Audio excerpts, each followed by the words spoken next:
ও বাবা বাবা তোমরা ভালো করে শুনিয়ারা করে বাবা ও মা মা তোমাদের পায়ে ধরে বলছি রে মা ভালো করে শুনিয়া রাখো আল্লাহর নবীর সঙ্গে যদি আমরা প্রেম করতে চাই ভালোবাসা করতে চাই যে নবী 63 বছর জিন্দেগির ভিতরে কোনদিন নরম বিছানার ভিতরে ঘুমাইতে পারলো না আমার নবী 63 বছর জিন্দেগির ভিতরে কোনদিন উদ্দর উপরে খানা খেতে পারলো না আমার নবী 63 বছর জিন্দেগির ভিতরে কোনদিন বালিশের ভিতরে মাথা লাগাইতে পারলো না 63 বছর জিন্দেগির ভিতরে উম্মতি বলে আমার নবী চোখের পানি ছেড়ে দিয়েছে কেমন উম্মত হয়েছে রে সে নবীর নাম শোনা সত্ত্বেও আমরা দরদ পড়তে পারি না রে মুসলমান এইবার ভালো করে শুনে আর করে মুসলমান আল্লাহর নবী যখন মসজিদ নববীর ভিতরে খুতবায় দাঁড়াইয়া করেন আল্লাহর নবী খুতবায় দাঁড়িয়ে কোনোদিন আমিন আমিন আমিন বললেন না আল্লাহর নবী খুতবায় দাঁড়িয়ে যখন আমিন আমিন আমিন তিনবার করে যখন আমিন বলছে এবার নামাজ শেষ হওয়ার পরে সাহাবীরা নবীজিকে প্রশ্ন করলেন ইয়া রাসূলুল্লাহ আপনি তো কোনোদিন খুতবায় দাঁড়িয়ে এভাবে তো আমিন আমিন বললেন না একবার আমিন বলার সঙ্গে সঙ্গে আপনার চোখের পানি টপ টপ করে জমিনের মধ্যে দেখতে বসেছে ওগো নবীজি আপনি কি জন্য তিনবার করে আমিন বললেন আল্লাহর নবী আর কোনো কথা বলে না আল্লাহর নবী বলতেছেন সাহাবীরা রে তোমরা ভালো করে শুনে রাখো আমি যখন প্রথম আমিন বলেছি আমিন করার আগে হযরত জিবরিল আমার কানের মধ্যে শুনেছি ইয়া রাসূলুল্লাহ তুমি কি জানো না তোমার উম্মতের মধ্যে মনে যে কঠিন যেমন আসবে যেমনের ভিতরে তুমি নবীজির নাম শোনা সত্ত্বেও তারা দরুদ পড়তে পারবে না আমার আল্লাহ ঘোষণা করে দিয়েছে ওই ব্যক্তিকে অতি তাড়াতাড়ি দুনিয়ায় ফিরে ধ্বংস করে দেয় বলেন নাউজুবিল্লাহ দুই নম্বরে যখন আমিন বলেছে আমিন করার আগে হযরত জিবরিল আমার কানে কানে বলছি ইয়া রাসূলুল্লাহ তুমি কি জানো না তোমার কঠিন জামানার উম্মতের মধ্যে এমন একটা দিন আসবে ওই দিনের ভিতরে পবিত্র রমজান মাস পেয়ে তিনিরা গুনাহ মাফ করতে পারবে না আমার আল্লাহ বলিয়ে দিয়েছে ওই ব্যক্তিকে অতি তাড়াতাড়ি দুনিয়া থেকে ধ্বংস করে দেব বলেন নাউজুবিল্লাহ আমিন বলেছি আমিন করার আগে হযরত জিবরিল আমার কানে কানে বলছি ইয়া রাসূলুল্লাহ তুমি কি জানো না তোমার উম্মতের মধ্যে এমন একটা দিন আসবে ওই দিনের ভিতরে ঘরের ভিতরে পবিত্র মা বাবার খিদমতে ছেলেরা থাকবে না মা বাবাকে ছেড়ে নিজের মাকে ছেড়ে অন্য বাবাকে বাবা বানাইবে নিজের বাবার চাইতে অন্য পুরুষকে মর্যাদা দিবে আল্লাহ নিজে বলে দিয়েছে ওই সমস্ত বান্দাগুলি কি অতি তাড়াতাড়ি দুনিয়ায় ফিরে আমি ধ্বংস করে দেই বলেন নাউজুবিল্লাহ ওগো বাবা বাবা আজকে দেখেন যে বাবা নিজের বাবা মার খবর আমি নিতে পারি না নিজের মা এত কষ্টের সাথে আমাকে লালন পালন করা সত্ত্বেও কিন্তু মায়ের কথা আমি জাগ্রত হই না ও বাবা শুনিয়া রাখো মাহে রমজান মাস চলে যায় আমরা গুনাহ মাফ করতে পারি না ও বাবা আল্লাহর নবীর নাম শোনা সত্ত্বেও আমরা কেউ দরুদ পড়তে পারি না এইবার দেখেন যে নবীদের সঙ্গে যদি আমরা দরুদ না পড়ি নবীদের সঙ্গে যদি প্রেম ভালোবাসা না করতে পারি আমার আল্লাহ বলে দিয়েছে এক ব্যক্তি সারা জীবন আল্লাহ আল্লাহ বলে কাঁদতে কাঁদতে যদি চোখের পানি শেষ করে দেয় যতক্ষণ পর্যন্ত নবীর সঙ্গে প্রেম ভালোবাসা না হবে ওই সেজদা আল্লাহর দরবারে কবুল হবে না বলেন নাউজুবিল্লাহ ও বাবা বাবা তোমরা ভালো করে শুনে রাখো এইবার ওই নবীর সঙ্গে যদি আমরা প্রেম করতে চাই ভালোবাসা করতে চাই নবীজির আখলাক কি ছিলেন নবীজির চরিত্র কি ছিলেন ওই চরিত্রের সঙ্গে আমার চরিত্র ফিট করতে হবে নবীজির আখলাক কি রকম ছিলেন নবীর আখলাকের সঙ্গে আমাদের ফিট করতে হবে আল্লাহর নবীর মনে একটা আখলাক ছিল রে আল্লাহর নবী যখন পাহাড়ের ময়দানে আল্লাহর নবী ঘুরতে গিয়েছে আল্লাহর নবী যাইতে যাইতে যাইতে যাইতে যখন একটু রোদ উঠেছে গরম উঠেছে আল্লাহর নবী আর সহ্য করতে পারে নাই আল্লাহর নবী একটা গাছের নিচে যখন আল্লাহর নবী বসে পড়লো এক ইহুদির ছেলে এসে এক কাফিরের বাচ্চা এসে আল্লাহর নবীর সম্মুখে যখন দাঁড়িয়ে গেল হে মুহাম্মদ তোর আবু বকর কোথায় গিয়েছে তোর ওমর কোথায় গিয়েছে আকাশে তো তোকে বাঁচানোওয়ালা কেউ নাই আল্লাহর নবীর সম্মুখে দাঁড়ায় বিশ্ব নবীর শরীরের ভিতরে ঠাস ঠাস করে গালের ভিতরে থাপ্পড় লাগাইয়া দিল যে নবীর শরীরের ভিতরে কোনদিন আল্লাহ তাআলা একটা মৌমাছি পর্যন্ত কামড়াতে দেয় নাই আবার নবীর শরীরের ভিতরে একটা পোকামাকড় পর্যন্ত কামড়ায় নাই আমার নবীজির শরীরের ভিতরে যখন ঠাস করে গালের ভিতরে থাপ্পড় লাগাই দিল আমার নবীজি শরীরটা গরম করলো না আল্লাহর নবীজির শরীরটা মেজাজটা গরম হলো না আল্লাহর নবী জোর জোর করে চোখের পানি ছেড়ে ছেড়ে বলতেছেন যুবক রে যুবক তুমি যে হাত দিয়ে আমার গালের ভিতরে তাপ্পুর লেগে দিয়েছ, নিশ্চয় তোমার হাতের ভিতরে কেমন আঘাত পেয়েছ রে বাবা।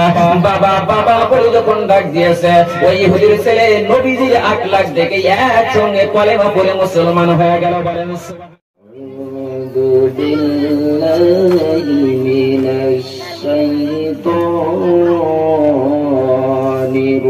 রাজীম। وفعلت فعلتك التي فعلت وأنت من الكافرين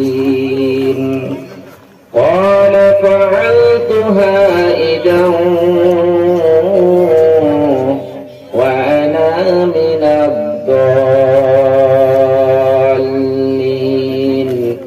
إن الله وملائكته يصلون على النبي يا أيها الذين آمنوا صلوا عليه وسلموا تسليما درود اللهم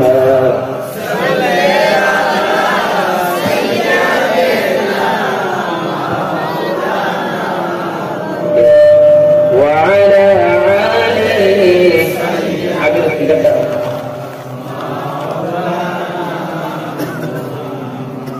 سجدي پوری کدل نبی جی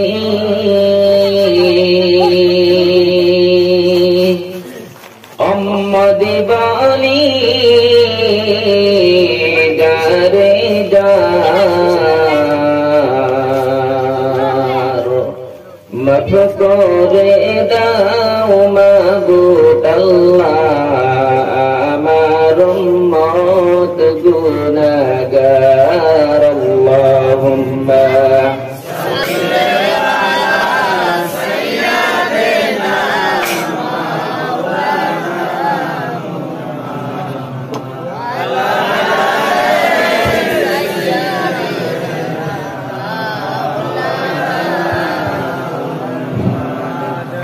محمد اللهم صل على سيدنا مولانا محمد وعلى آل سيدنا مولانا আজকে এই মহান পবিত্র জলসার সম্মানীয় সভাপতি সাহেব, মঞ্চে উপবিষ্ট ওলামায়ে কেরাম ও মুরব্বিয়ান সমাজ, আপনাদের সম্মুখে আমি দণ্ডমান হয়েছি কিছু আল্লাহর পবিত্র কোরআন ও হাদিস নিয়ে কথা বলবো। যদি ভাষার মধ্যে ভুল হয়ে যায় মুরব্বী বাবাজিরা নিজের ছেলে হিসেবে মাফ করবেন, আর যুবক ভাইরা নিজের ভাই হিসেবে ক্ষমা করবেন।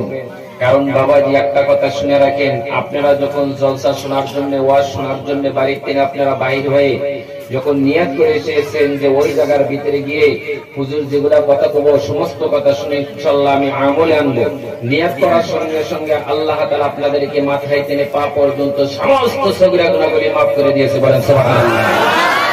যখন আমি বাড়ির থেকে বাহির হয়ে আবার যখন এক কদম দুই কদম দিতে দিতে যখন আমি জলসার ভিতরে হাজির হয়ে গেলাম, ওর সঙ্গে সঙ্গে যখন আমি এখানে বসে পড়লাম, আমি মনে মনে ভাবতে হবে যে একে যতক্ষণ পর্যন্ত এখানে বসে আছি এইমাত্র মায়ের পেটের মধ্যে আমি জন্ম নিয়েছি।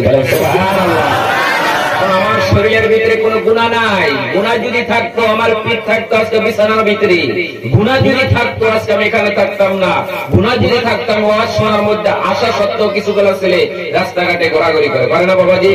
কিন্তু আল্লাহ তাআলা আমাদেরকে এত ভালোবেসেছে, আমাদের শরীর দিন আল্লাহ তাআলা ভয়কে চিনে নিয়েছে। ভয় নাই, কোনো টেনশন নাই। কারণ এখান থেকে যদি আল্লাহ তাআলা আমাকে দুনিয়ায় থেকে বিদায় করে নেয়, জীবনে যত গুনাহ করেছে কিন্তু এই সময়ের ভিতরে ইনশাআল্লাহ আল্লাহর কাছে আমরা রেডি আছি, নাকি বাবাজি? আল্লাহ তো পবিত্র কোরআনের মধ্যে ঘোষণা করে দিয়েছে, ফামান তাবিয়া হুদায়া ফালা খাউফুন আলাইহিম ওয়ালা হুম ইয়াহজানুন। যারা কোরআনকে মহব্বত করে, কোরআনকে যারা মেনে চলে, কোরআনের আইন যারা মেনে চলে, কোরআনকে অনুসরণ করে, তাদের কথা বলছে ফালা খাউফুন আলাইহিম, তার শরীরের ভিতরে কোনো ভয় নাই, ওয়ালা হুম ইয়াহজানুন, তার জীবনে কোনো চিন্তা নাই। চিৎকার দিয়ে বলেন সুবহানাল্লাহ। এইবার বাবাজিরা ভালো করে শুনে রাখেন, এমন একটা মাহফিল আপনাদের এলাকার মধ্যে আজকে দিয়েছে যে মাহফিলের ভিতরে ইখলাসের নিয়ত নিয়ে যদি আমি এখানে বসে আছি, আল্লাহ তাআলা আমাদেরকে তিনটি বস্তু পুরস্কৃত দেবে, বলেন সুবহানাল্লাহ।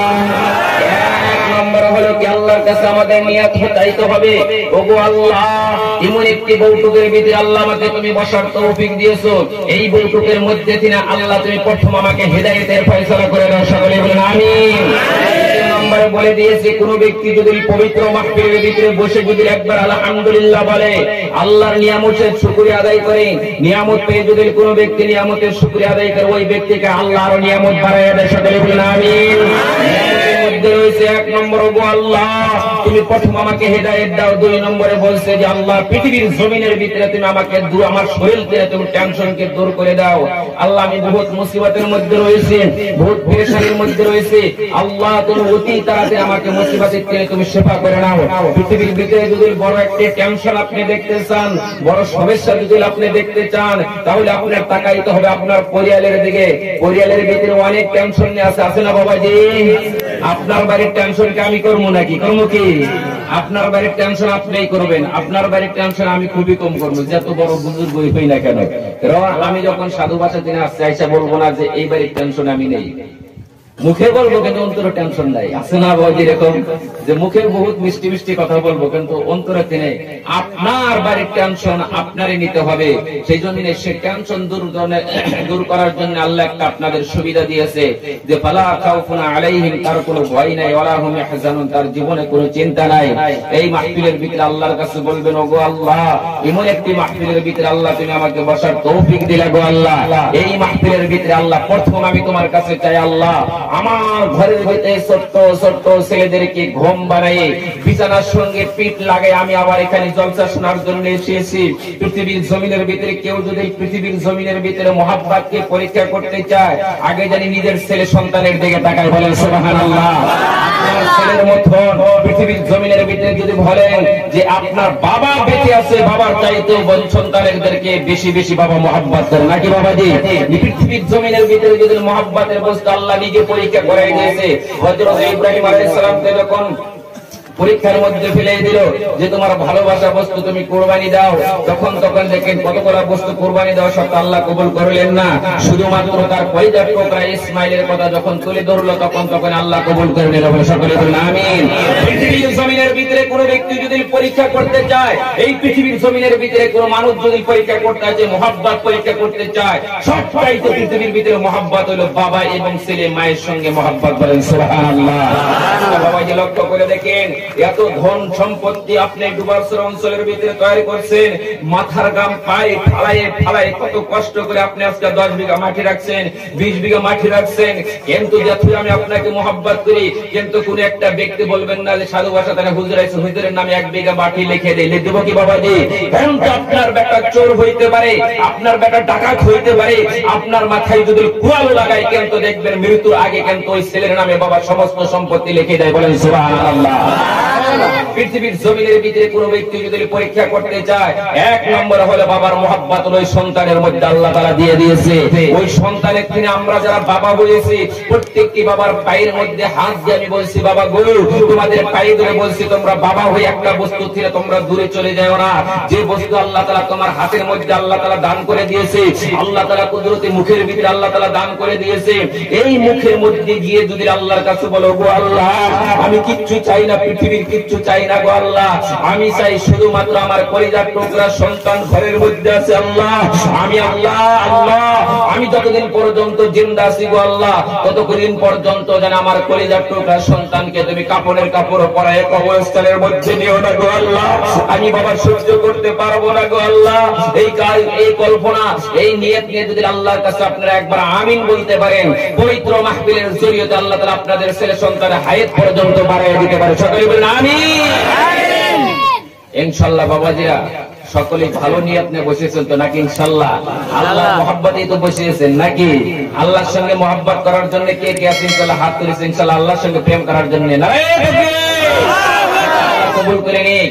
এবার দেখেন আল্লাহর সঙ্গে যদি প্রেম করতে চাই, ভালোবাসা বস্তু যদি আমি আল্লাহর সঙ্গে করতে চাই, তাহলে আল্লাহ পবিত্র কোরআনের মধ্যে ঘোষণা করে দিয়েছে বিসমিল্লাহির রহমানির রহিম, কুল ইন কুনতুম তুহিব্বুনাল্লাহ ফাত্তাবিউনি ইউহিব্বুকুমুল্লাহ ওয়া ইয়াগফির লাকুম যুনুবাকুম আল্লাহু গফুরুর রহিম। আল্লাহ তাআলা তার হাবিবকে লক্ষ্য করে বলছে, হাবিব তুমি তোমার উম্মতিদেরকে শোনায়ে দাও, তোমার উম্মতিদেরকে তুমি জানিয়ে দাও, তোমার কোন উম্মত যদি সরাসরি আমি আল্লাহর সঙ্গে প্রেম করতে চায়, ভালোবাসা করতে চাই, ইউহিব্বুকুমুল্লাহ আগে যদি তোমাকে অনুসরণ করে না, তোমাকে যখন অনুসরণ করে যখন আমলে লিপ্ত হয়ে যাবে, আমি আল্লাহ ঘোষণা করে দিয়েছি তার সমস্ত গুনাহগুলি আমি আল্লাহ মাফ করে দিতে পারি। বলেন সুবহানাল্লাহ। সেই নবীর সঙ্গে আমাদের প্রেম করতে হবে। বিশ্ব নবী যেহেতু আমাদের কষ্ট করেছে, কষ্টের কথা আমার মনের ভিতরে জাগ্রত হইতে হবে। বাবা দেখেন নবীদের নাম শোনা সত্ত্বেও আমরা কেউ দরুদ পড়তে পারি না। আল্লাহর নবীর নাম শোনা সত্ত্বেও যদি কোনো ব্যক্তি দরুদ পড়তে পারবেন না, আল্লাহ নিজে বলে দিয়েছে ওই ব্যক্তিকে অতি তাড়াতাড়ি আমি দুনিয়া থেকে ধ্বংস করে দেই। বলেন নাউজুবিল্লাহ। ও বাবা, বাবা তোমরা ভালো করে শুনিয়ারা করে বাবা, ও মা, মা তোমাদের পায়ে ধরে বলছি রে মা, ভালো করে শুনিয়া রাখো। আল্লাহর নবীর সঙ্গে যদি আমরা প্রেম করতে চাই, ভালোবাসা করতে চাই, যে নবী 63 বছর জিন্দেগির ভিতরে কোনদিন নরম বিছানার ভিতরে ঘুমাইতে পারল না, আমার নবী 63 বছর জিন্দেগির ভিতরে কোনদিন উদ্দর উপরে খানা খেতে পারল না, আমার নবী 63 বছর জিন্দেগির ভিতরে কোনদিন বালিশের ভিতরে মাথা লাগাইতে পারল না, 63 বছর জিন্দেগির ভিতরে উম্মতি উম্মতি বলে আমার নবী চোখের পানি ছেড়ে দিয়েছে। কেমন উম্মত হয়েছে রে, সে নবীর নাম শোনা সত্ত্বেও আমরা দরুদ পড়তে পারি না রে মুসলমান। এইবার ভালো করে শুনিয়ারা করে মুসলমান, আল্লাহর নবী যখন মসজিদে নববীর ভিতরে খুতবায় দাঁড়াইয়া করেন, আল্লাহর নবী খুতবায় দাঁড়িয়ে কোনদিন আমিন আমিন আমিন বললেন না। আল্লাহর নবী খুতবায় দাঁড়িয়ে যখন আমিন আমিন আমিন 3 বার করে যখন আমিন বলছে, এবার নামাজ শেষ হওয়ার পরে সাহাবীরা নবীজিকে প্রশ্ন করলেন, ইয়া রাসূলুল্লাহ আপনি তো কোনদিন খুতবায় দাঁড়িয়ে এভাবে তো আমিন আমিন বললেন না, একবার আমিন কোয়ার সঙ্গে সঙ্গে আপনার চোখের পানি টপ টপ করে জমিনের মধ্যে দেখতে বসেছে। ওগো নবীজি আপনি কি জন্য 3 বার করে আমিন বললেন? আল্লাহর নবী আর কোনো কথা বলে না। আল্লাহর নবী বলতেছেন, সাহাবীরা রে তোমরা ভালো করে শুনে রাখো, আমি যখন প্রথম আমিন বলেছি, আমিন করার আগে হযরত জিবরিল আমার কানের মধ্যে শুনেছি, ইয়া রাসূলুল্লাহ তুমি কি জানো না তোমার উম্মত উম্মতির মধ্যে মনে যে কঠিন জামন আসবে, জামনার ভিতরে তুমি নবীজির নাম শোনা সত্ত্বেও তারা দরুদ পড়তে পারবে না। আমার আল্লাহ ঘোষণা করে দিয়েছে ওই ব্যক্তিকে অতি তাড়াতাড়ি দুনিয়ায় থেকে ধ্বংস করে দেয়। বলেন নাউজুবিল্লাহ। 2 নম্বরে যখন আমিন বলেছে, আমিন করার আগে হযরত জিবরিল আমার কানে কানে বলছি, ইয়া রাসূলুল্লাহ তুমি কি জানো না তোমার কঠিন জামনার উম্মত উম্মতির মধ্যে এমন একটা দিন আসবে, ওই দিনের ভিতরে পবিত্র রমজান মাস পেয়ে তিনিরা গুনাহ মাফ করতে পারবে না। আমার আল্লাহ বলিয়ে দিয়েছে ওই ব্যক্তিকে অতি তাড়াতাড়ি দুনিয়া থেকে ধ্বংস করে দেব। বলেন নাউজুবিল্লাহ। 3 নম্বরে যখন আমিন বলেছি, আমিন করার আগে হযরত জিবরিল আমার কানে কানে বলছি, ইয়া রাসূলুল্লাহ তুমি কি জানো না তোমার উম্মত উম্মতের মধ্যে এমন একটা দিন আসবে, ওই দিনের ভিতরে ঘরের ভিতরে পবিত্র মা বাবা মা বাবার খেদমতে ছেলেরা থাকবে না, মা বাবাকে ছেড়ে নিজের মাকে ছেড়ে অন্য বাবাকে বাবা বানাইবে, নিজের বাবার চাইতে অন্য পুরুষকে মর্যাদা দিবে। আল্লাহ নিজে বলে দিয়েছে ওই সমস্ত বান্দাগুলি কি অতি তাড়াতাড়ি দুনিয়ায় থেকে আমি ধ্বংস করে দেই। বলেন নাউজুবিল্লাহ। ও বাবা, বাবা আজকে দেখেন যে বাবা নিজের বাবা মার খবর আমি নিতে পারি না, নিজের মা এত কষ্টের সাথে আমাকে লালন পালন করা সত্ত্বেও কিন্তু মায়ের কথা আমি জাগ্রত হই না। ও বাবা শুনিয়া রাখো, মাহে রমজান মাস চলে যায় আমরা গুনাহ মাফ করতে পারি না। ও বাবা আল্লাহর নবীর নাম শোনা সত্ত্বেও আমরা কেউ দরুদ পড়তে পারি না। এইবার দেখেন যে নবীদের সঙ্গে যদি আমরা দরুদ না পড়ি, নবীদের সঙ্গে যদি প্রেম ভালোবাসা না করতে পারি, আমার আল্লাহ বলে দিয়েছে এক ব্যক্তি সারা জীবন আল্লাহ আল্লাহ বলে কাঁদতে কাঁদতে যদি চোখের পানি শেষ করে দেয়, যতক্ষণ পর্যন্ত নবীর সঙ্গে প্রেম ভালোবাসা না হবে ওই সেজদা আল্লাহর দরবারে কবুল হবে না। বলেন নাউজুবিল্লাহ। ও বাবা, বাবা তোমরা ভালো করে শুনে রাখো, এইবার ওই নবীর সঙ্গে যদি আমরা প্রেম করতে চাই, ভালোবাসা করতে চাই, নবীজির আখলাক কি ছিলেন, নবীজির চরিত্র কি ছিলেন, ওই চরিত্রের সঙ্গে আমার চরিত্র ফিট করতে হবে। নবীজির আখলাক কি রকম ছিলেন, নবীর আখলাকের সঙ্গে আমাদের ফিট করতে হবে। আল্লাহর নবীর মনে ত্যাগ লাগছিল রে। আল্লাহর নবী যখন পাহাড়ের ময়দানে আল্লাহর নবী ঘুরতে গিয়েছে, আল্লাহর নবী যাইতে যাইতে যাইতে যাইতে যখন একটু রোদ উঠেছে, গরম উঠেছে, আল্লাহর নবী আর সহ্য করতে পারে নাই। আল্লাহর নবী একটা গাছের নিচে যখন আল্লাহর নবী বসে পড়লো, এক ইহুদির ছেলে এসে, এক কাফিরের বাচ্চা এসে আল্লাহর নবীর সম্মুখে যখন দাঁড়িয়ে গেল, হে মুহাম্মদ, তোর আবু বকর কোথায় গিয়েছে, তোর ওমর কোথায় গিয়েছে, আজকে তো তোকে বাঁচানোওয়ালা কেউ নাই। আল্লাহর নবীর সম্মুখে দাঁড়ায় বিশ্ব নবীর শরীরের ভিতরে ঠাস ঠাস করে গালের ভিতরে থাপ্পড় লাগাইয়া দিল। যে নবীর শরীরের ভিতরে কোনদিন আল্লাহ তাআলা একটা মৌমাছি পর্যন্ত কামড়াতে দেয় নাই, আবার নবীর শরীরের ভিতরে একটা পোকামাকড় পর্যন্ত কামড়ায় নাই। আমার নবীর শরীরের ভিতরে যখন ঠাস করে গালের ভিতরে থাপ্পড় লাগাই দিল, আমার নবীর শরীরটা গরম করলো না, আল্লাহর নবীর শরীরটা মেজাজটা গরম হলো না। আল্লাহর নবী জোর জোর করে চোখের পানি ছেড়ে ছেড়ে বলতেছেন, যুবক রে যুবক, তুমি যে হাত দিয়ে আমার গালের ভিতরে থাপ্পড় লেগে দিয়েছ, নিশ্চয় তোমার হাতের ভিতরে কেমন আঘাত পেয়েছো রে বাবা। বাবা বাবা বলে যখন ডাক দিয়েছে, ওই ইহুদির ছেলে নবীজির আকলাক দেখে একসঙ্গে কলেমা পড়ে মুসলমান হয়ে গেল। বলেন সুবহানাল্লাহ। পৃথিবীর জমিনে যারা তাবলীগ করে নেওয়ালা বাবা আছেন, আলেম সমাজ বাবা আছেন,